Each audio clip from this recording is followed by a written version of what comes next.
मराठा आरक्षणाचा जेव्हा इतिहास लिहिला जाईल त्यावेळेला माझ्या येणाऱ्या पिढ्याला हावळे या आडनावाने ओळखल्या जावं यासाठी माझा अट्टाहास आहे. माझा मित्र होता, आहे, राहील, पण त्यामुळं जोपर्यंत मनोज दादाला विरोध राहील तोपर्यंत मी त्या व्यक्तीचं तोंड पाहणार नाही. फेमस व्हायसाठी जर असं करत असाल तर समाज तुम्हाला कधीही माफ करणार नाही. तुम्हाला फेमस व्हायचंय की समाजाचं काम करायचं हे अगोदर ठरवा. मित्र या नात्यानं असं एक सोबत काम केलेलं आहे, त्याचा कार्याचा सलाम आहे. मनोज दादापेक्षाही चांगलं कार्य करत असेल तर तुमच्या बी पायात बुटं घालायला तयार आहे आम्ही, आणि तुमच्या बी पाया पडायला तयार आहे, पाय धुवायला तयार, पाय धुवायला तयार आहे. तुमचा फोटो आमच्या देवघरात. बऱ्याच वर्षांपासून सोबत होतात, आता कोटकरांची भूमिका तुम्हाला योग्य वाटते की अयोग्य वाटते?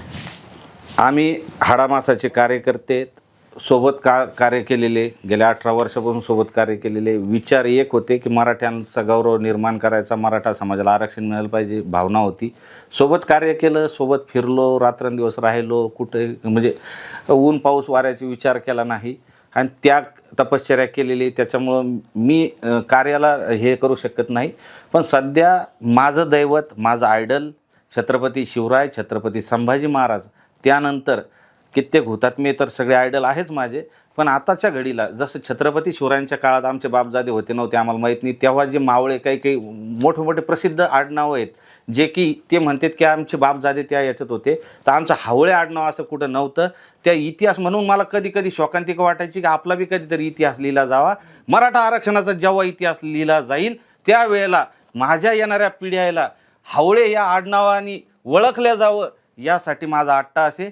जे कोणी मनोज दादाला विरोध करतायत त्यांना सगळ्याला विनंती आहे, सगळेजण वापस या आणि मनोज जरांगे पाटील यांच्या पाठीशी मराठा समाजाला आरक्षण मिळावं किंवा मराठाचं तेजस्व वाढवण्यासाठी तुम्ही सगळ्यांनी या. विरोध करून तुम्ही मोठे होणार नाही. तुम्ही खालच्या कॉमेंट वाचा, तुमच्या घरी तुमच्या पत्नी, आईवडील, नातेवाईक, मित्रपरिवाराशी चर्चा करा की त्यांच्या तुमच्याबद्दल झालेल्या काय भावना आहे. आम्ही कुणाला ब्लेम करणार नाही. मी तुम्ही माझ्या एवढ्या व्हिडिओ बाईट बघितल्या, मी कधी सिंगल त्या व्यक्तीचं नावही घेणार नाही. माझा मित्र होता, आहे, राहील, पण जर वैचारिक मतभेद झाले, जशी हे 2-2.5 वर्ष मनोज दादाकडे गेले नाही, त्यामुळं जोपर्यंत मनोज दादाला विरोध राहील तोपर्यंत मी त्या व्यक्तीचं तोंड पाहणार नाही. ज्या दिवशी मनोज दादाच्याबद्दल ते चांगलं बोलतील तेव्हा पुन्हा माझ्या मनात थोडासा चांगली भावना येऊ शकते. कोटकर हे तुमचे मित्र होते, आता त्यांनी ज्या भूमिका घेतल्यात किंवा त्यांचं जे म्हणणं आहे, त्यांचं म्हणणं असं आहे की माझा अपमान झाला. तुम्हाला वाटतं, कारण तुम्ही बऱ्याचदा सोबत होतात आणि या जरांगे पाटील यांच्या आंदोलनात देखील आम्ही तुम्हाला बऱ्याचदा सोबत पाहिलेलं आहे, तुम्हाला वाटतं कोटकरांचा अपमान झालेला आहे? सर, एक जिवलग मित्र असतो समजा, आता समजा तेही जिवलग मित्र असतील, काय कार्य केलेलं आहे त्याने सांगितलं, आम्ही बऱ्याच सोबत होतो बऱ्याच दिवसाचं, एक जिवलग मित्र आहे. हक्कानं आपण तर किती पातळीला शिव्या बी देऊ शकतो एकमेकाला, तर त्याचा आपण गाव करू शकत नाही. त्याचा राग मानायला नाही पाहिजे. आणि तो राग फक्त तुम्ही दोघांनीच ठरवायला पाहिजे का सगळ्याला की बा यानं मला अशा शिव्या दिल्या, त्याने म्हणजे दोघांची नाचक्की होती. त्यामुळं जे काय असलं ते आपसात व्हायला पाहिजे होतं. मला असा आजपर्यंत अनुभव आलेला नाही. संघर्ष योद्धा मनोज जरांगे पाटील यांनी मला एका शब्दाने दुखवलेलं नाही. मी त्यांच्या, माझं असं असतं बाप दाखवण्याचं श्राद्ध कर. मला तुम्ही सगळे लाईव्हमध्ये बघितलेले, ते ज्यांना भेटते मी सगळं लाईव्हमध्ये दाखवतो. पण मला आजपर्यंत असा कुणाचा अपमान केलेला मला आठवत नाही. पण मात्र मनोज जरांगे पाटलांवर टीका केली तर काही जण प्रसिद्ध होतात, फेमस होतात म्हणून सुद्धा बोलू लागले. नाही, चुकीचा विषय हा. फेमस व्हायसाठी जर असं करत असाल तर समाज तुम्हाला कधीही माफ करणार नाही. तुम्हाला फेमस व्हायचंय की समाजाचं काम करायचं हे अगोदर ठरवा. सचिन हावळे पाटील याला अगोदर संस्थापक सचिव मी आहे. मी प्रदेश उपाध्यक्ष राहिलो. मी छावामध्ये काम केलं, मराठा महासंघामध्ये केलं, मी सगळ्यांसोबत काम केलं. मला तिकडं पद होतं.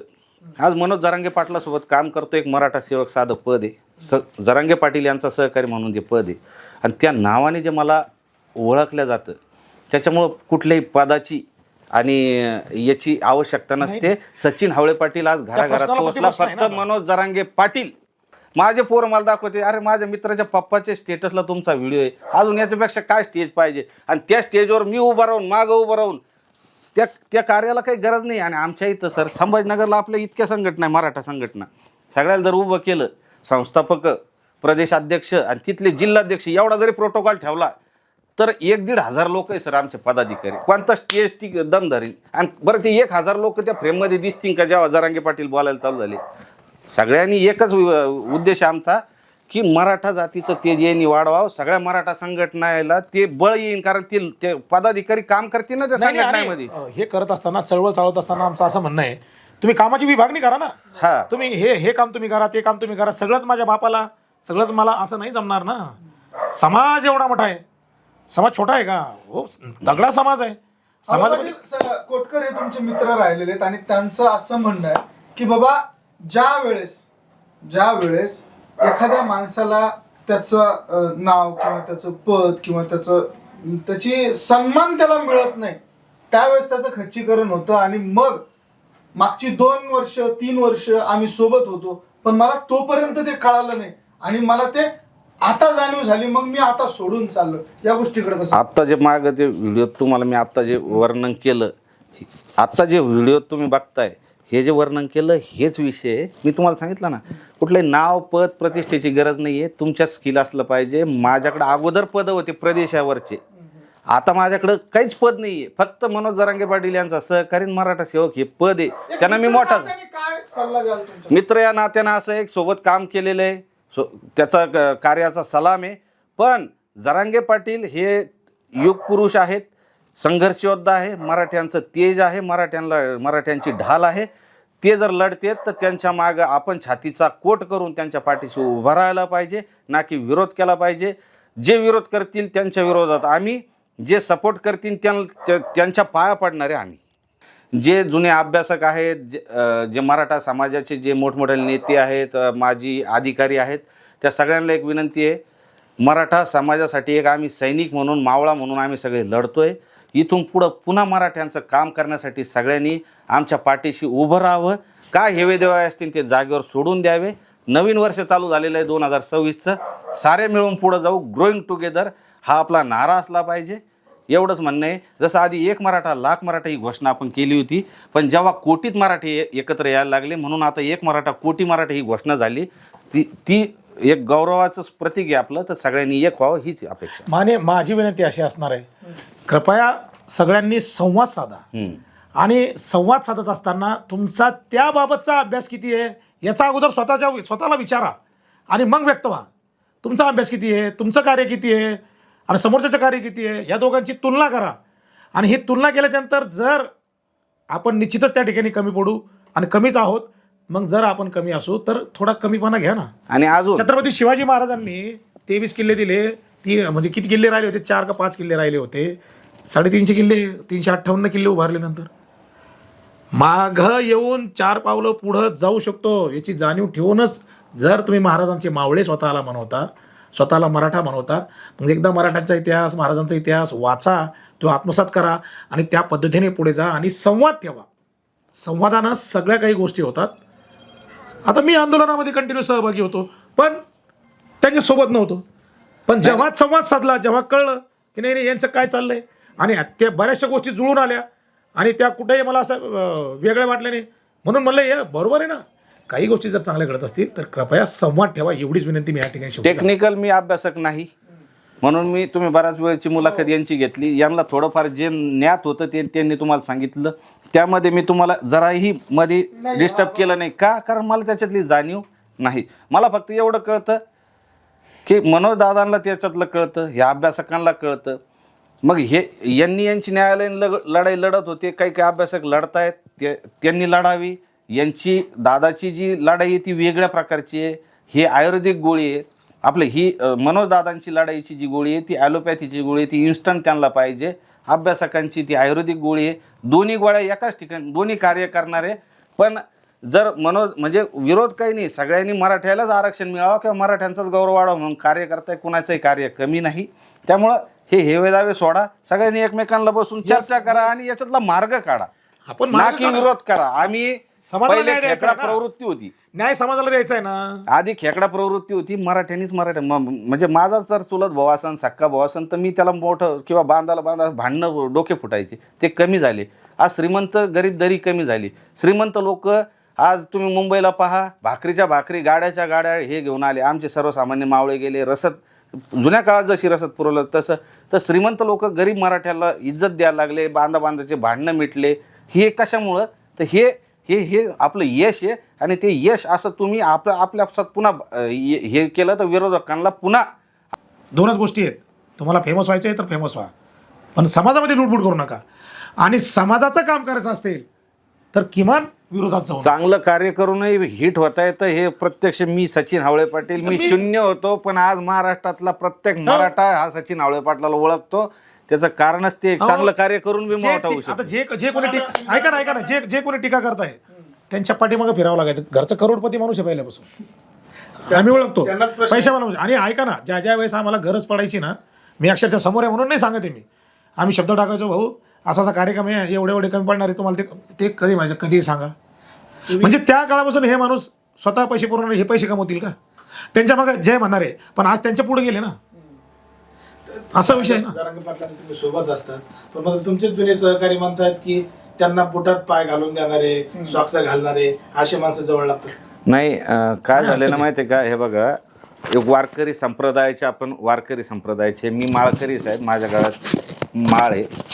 वारकरी संप्रदाय काय शिकवतो की लहान पोरांना जरी एखाद्या म्हाताऱ्या माणसाच्या पाया पडलं तर म्हातारा माणूस त्या लहान पोराच्या पाया पडतो. आपण वारकरी संप्रदायाचे, आपण संत तुकाराम महाराज ह्या याच्यातले आहेत, माऊलींच्या याच्यात आहे. तर वारकरी संप्रदाय जर ते शिकवतो आणि मोठ्या व्यक्तीच्या, म्हणजे एक दिवसाच्या जरी मोठा असला तर पाया पडल्या जातं. मनोज जरांगे पाटील माझ्यापेक्षा 12-13 वर्षांनी मोठे, मी स्वतः त्यांच्या पाया बी पडतो. त्यांना वागता येत नाही, त्यांचं शरीराची चाळणी झालेली आहे, त्यांना वागता येत नाही. ठीक आहे ना, मी बी बूट घालून देऊ शकतो, काय अडचण आहे यार. कारण मराठ्यांचा, ही परिस्थिती आहे. ऐका ना, मराठ्यांचा एक जर नेता, जे आम्ही 17-18 वर्षापासून ऐका ना सर, 17-18 वर्षापासून जे समाजाचं आम्ही काम करतोय, आम्हाला महत्त्वाचं काय की मराठा जातीचं तेज निर्माण झालं पाहिजे. आणि जो कोणी निर्माण करील, मी त्याच्या पायात बूट घालण्यासाठी तयार आहे. त्या माणसाने जर समाजासाठी जर त्याग करत असेल तर मी त्याच्या पाया पडायला तयार आहे. आयुष्यभर रोज सकाळ संध्याकाळ त्याचा फोटो घरात लावायला तयार आहे. जे हुकले चुकलेले असतील त्या सगळ्यांना विनंती आहे, सगळ्या अभ्यासकांना विनंती आहे, तुम्हाला जो अभ्यास असेल, तुम्ही आजपर्यंत कार्य केलं असेल, आम्ही सॅल्यूट करतो. तुमचं कार्य चांगलं चालू आहे. काही लोक अजून अभ्यासकांचं काम चालू आहे, त्यांनाही आम्ही सॅल्यूट करतो. ज्यांचे बलिदान गेले त्यांनाही सॅल्यूट करतो. ज्यांनी कार्य करून टीका करून जे बाजूला गेले त्यांनाही सॅल्यूट करतो. पण मी जसं रवींद्र काळे पाटलांशी आमची चर्चा झाली, परवा मनोज दादांशी यांची चर्चा झाली, मी भाऊला हे तिथून आल्यानंतर यांचा जो कम्युनिकेशन गॅप होता, मतभेद होते, मनभेद नव्हते, मनभेद यांचे उलगडले जेव्हा दादांशी चर्चा केली. काल आमची चर्चा झाली. त्यांना म्हणलं, भाऊ आपल्याला पुन्हा ते मराठ्याचं गौरव निर्माण करायचं आहे, आपला योद्धा लढतोय, त्यांच्यासारखंच आपलं बी कार्य आहे, आपल्यासारखं त्यांचं कार्य आहे. फक्त आज ते लीड करतायत, लोक त्यांच्या भावना ऐकतात, आपण त्यांच्या पाठीशी राहिलं पाहिजे. हे झालं. आणि त्यामुळे ही तुमची पत्रकार परिषद घेतोय.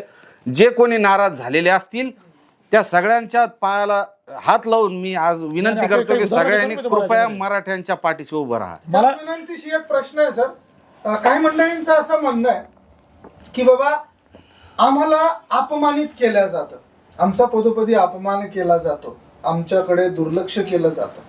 आता तुम्ही देखील बऱ्याचदा, सचिन हावळे पाटील स्पेशली हा प्रश्न तुमच्यासाठी पण आहे, पण विचारणं यांना आहे की मनोज जरांगे पाटलांकडनं अशा गोष्टी होतात का? जरा झालेलं आहे. माझ्या बाबतीत सांगतो, माझ्या बाबतीत झालेलं आहे. काही चुका माझ्याकडूनही झालेल्या आहे. मी सोशल मीडिया चालवतो. सोशल मीडिया चालवत असताना समजा चुकीचा माझं टायटल टाकणं असो, कारण रील व्हायरल जाण्यासाठी माझ्याकडून समजा चुकीची हे झाली असो, किंवा मी ज्या व्यक्तीला भेटायला नाही पाहिजे त्याला भेटलो, किंवा माझ्याकडून एखादं स्टेटमेंट जर चुकीचं गेलं तर कान खडसवून विचारण्याची ताकद त्या माणसाची आहे. कारण त्यांनी, तुम्ही बघा, त्यांचं असं असतं, जे असतं ते ऑन द स्पॉट असतं, जागेवर असतं. त्यांची कुठली स्क्रिप्ट तुम्ही आजपर्यंत, माणूस हा चुकीचा पुतळा आहे. दादा कोणतीही गोष्ट बोलताना विचारपूर्वक बोलता. आमच्यासारख्या सर्वसामान्याकडून चुका होत असत्या, पण ते जर एवढं आज सरकारला जर ते घाम फोडू शकते, गेल्या 2 वर्षापासून असं जगातलं कोणतं आंदोलन आहे, 2-2.5 वर्ष झाली जे चिरंतन चालू आहे, त्यांच्या मागं फ्लो आहे. मग त्या व्यक्तीला जर काही त्रुटी आमच्यातल्या दिसल्या, त्यांनी खडसावणं काम आहे, हाकलून जरी दिलं तरी मला फक्त पाहिजे मराठा जातीला तेज निर्माण करून द्यायचं, त्या माणसाशिवाय आम्हाला पर्याय नाही. म्हणून आम्ही त्यांना वडीलधारे मानून आम्ही त्यांनी काही जरी बोललं तर माझी तीच विनंती आहे, मनोज दादांचं तुम्ही बघा, मंत्री येऊ द्या, कोणी येऊ द्या, जर समोरच्याचं चुकलं तर ते ऑन द स्पॉट तुमच्या कॅमेऱ्याने टिपलेलं आहे, ते कुणाची गय करीत नाही. आमच्यासारख्या सर्वसामान्याचं काय. तुमच्या दोघांसाठी एक प्रश्न. नाही आता सगळ्यात ऐका ना, हा विषय कंप्लीट होऊ द्या. मला एक म्हणायचं आहे की यांचं म्हणणं बरोबर आहे की अविरत एवढं आंदोलन 2.5 वर्ष चाललं. अक्षरशः आपल्या देशातले अनेक आंदोलन आपण बघितले. सगळ्यात मोठी गोष्ट दिल्लीचं शेतकऱ्यांचं आंदोलन बघा, चिरडून टाकलं गेलं. अण्णा हजारेंचं आंदोलन बघा, चिरडून टाकलं गेलं. भले ते सत्तेत आले, आप म्हणून पुढे आले, सोडून द्या. अगदी अलीकडच्या काळातलं आंदोलन आहे बच्चू कडूंचं शेतकरी आंदोलन, चिरडून टाकलं आंदोलन. हे ताजेतवाने उदाहरण आहे. दादाच्या आंदोलनाला आतापर्यंत कधीही गालबोट सुद्धा लागलं नाही. हा विचार आम्ही नेहमी करतो, आजही करतो. म्हणून तर एवढं जवळ पुन्हा आता इकडे याचं कारण लागलं का, म्हणजे याचा अर्थ त्यांची प्रगल्भ बुद्धी आहे. त्यांच्या मागे शक्तीने असं वाटतं का आपल्याला. जर यांनी ठरवलं असतं, सत्ताधारी आहेत आणि वन साईड आहेत, यांनी ठरवलं ते काही क्षणात आंदोलन चिरून टाकू शकले असते. मुंबईसारख्या ठिकाणी तुम्हाला माहिती आहे तो जो परिसर होता, CST परिसर, छत्रपती शिवाजी महाराज टर्मिनस परिसर आणि आझाद मैदान, तिथं थुंकलं 1000 रुपयाने. मग आपल्या पोरांनी काय काय केलं हे मला न सांगितलेलं बरं. किती आहे तिथं थुंकलं बी ते 1000 रुपयाने. समुद्रात भांडे धुतले आमच्या लोक. 4-5 दिवस त्या एरिया कब्जात घेतल्यासारखं काम करावं, हे कोणाच्या जोरावर, कोणाच्या जोरावर. जर हा माणूसच तिथं नसता, काय कोण आपण.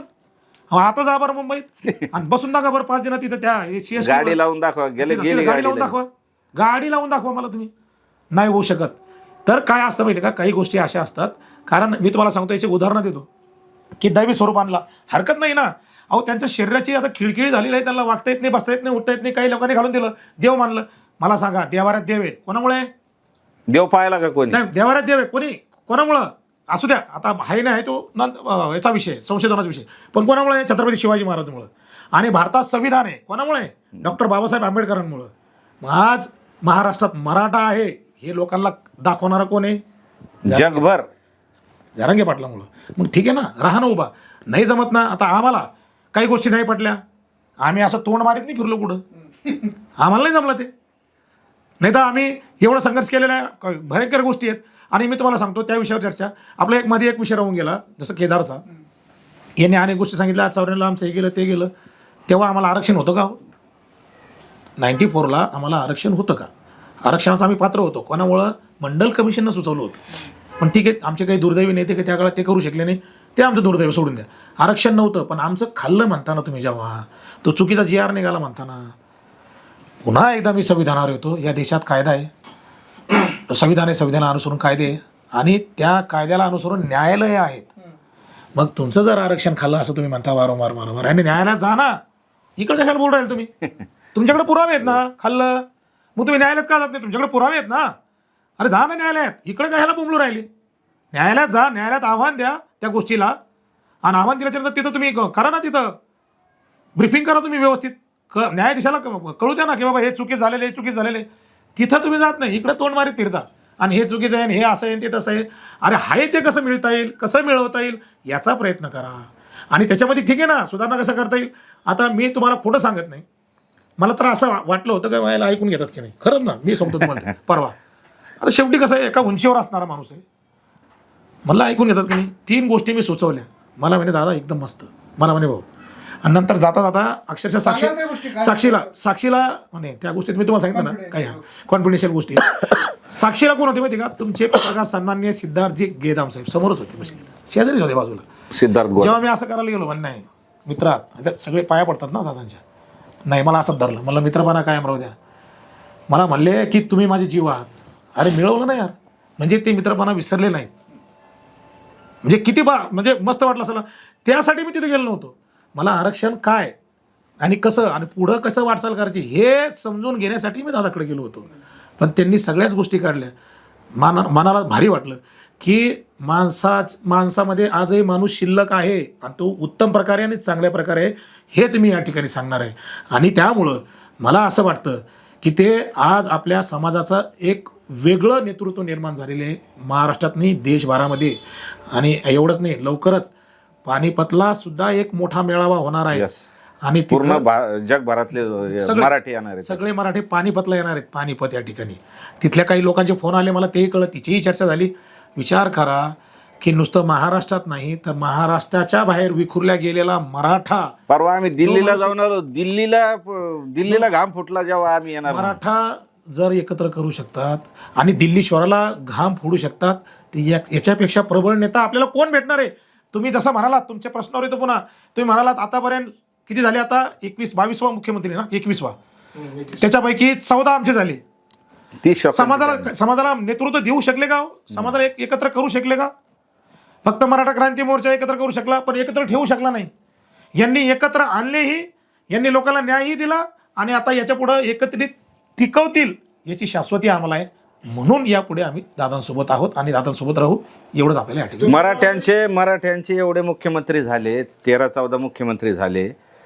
मराठा मुख्यमंत्री मराठ्याला न्याय देऊ शकत नाही ही जेव्हा लोकांना कळालं, म्हणून मराठा व्यतिरिक्त मुख्यमंत्री झाले आणि आरक्षण देऊ शकते अशी अपेक्षा आम्हाला होती आणि बऱ्यापैकी त्याच्यावर काम चालू आहे, झालेलं आहे. आपण आता बघू शकतोय तो हा विषय. पण जे विरोधक काही म्हणतायत की हे मुंबईला गेले, पहिल्या वेळेस फसवणूक झाली, हे वापस आले, गुलाल उधळला, दुसऱ्यांदा आले, फसवणूक झाली. आम्ही काल परवा मनोज दादांशी पुन्हा चर्चा केली. दादा म्हणले 50 वर्षाचा लढा आहे, 50 वर्षापासून आपण लढतोय, आता जे मिळालं ते काय कमी आहे का? आणि तुम्ही परवाचं MPSCचं आंदोलन बघा, त्या ठिकाणी फक्त मनोज दादा म्हणले या पोरांचा प्रश्न सोडवता का? हे तर कुठल्या जातीचे ते माहीत नव्हतं. इथं पुणे जाम करून दाखवू का? तर इकडून आमच्या गाड्या निघल्या होत्या. म्हणजे लोकांचा उत्साह तेच आहे. नाही आमची जर फसवणूक झाली म्हणलं तर जाऊ ना. अरे जेव्हा लढाया होत होत्या तर ते काय एकाच वेळेस जाऊन किल्ले जिंकायचे? छत्रपती शिवरायांनी तह केला होता. 2 पावलं मागं 23 किल्ले द्यावे लागले होते. 23 किल्ले त्यांना द्यावं लागले होते, पण ते पुन्हा मिळवण्याची ताकद ही मराठ्यांमध्ये आहे. आणि अजून दुसरा विषय, ते काही लोक जे बोलतायत ना की यांचा फसवणूक झाली, त्यांना आमचं स्पष्टपणे आव्हान आहे, तुमच्याकडं बी प्लॅन काय तयार आहे? तुम्ही मराठ्यांना किती दिवसात आणि कशा पद्धतीने आरक्षण देऊ शकता? तो तुम्ही लढा उभा राहा. जर तुमचा लढा योग्य असेल, पण मनोज जरांगे पाटलाला नाव ठेवून आणि ह्या आमच्या GRला जर नाव ठेवून तुम्ही मोठं व्हायचा प्रयत्न करा असेल, आम्ही तुम्हाला विरोध करू. पण जर तुमच्याकडे बी प्लॅन असेल आणि इन्स्टंट वर्ष 6 महिन्यात जर तुम्ही मनोज दादापेक्षाही चांगलं कार्य करत असेल तर तुमच्या बी पायात बुटं घालायला तयार आहे आम्ही आणि तुमच्या बी पाया पडायला तयार आहे, पाय धुवायला तयार आहे. तुमचा फोटो आमच्या देवघरात आणि आमच्या घरात लावायला त्या स्वयंघोषित जे काय असतील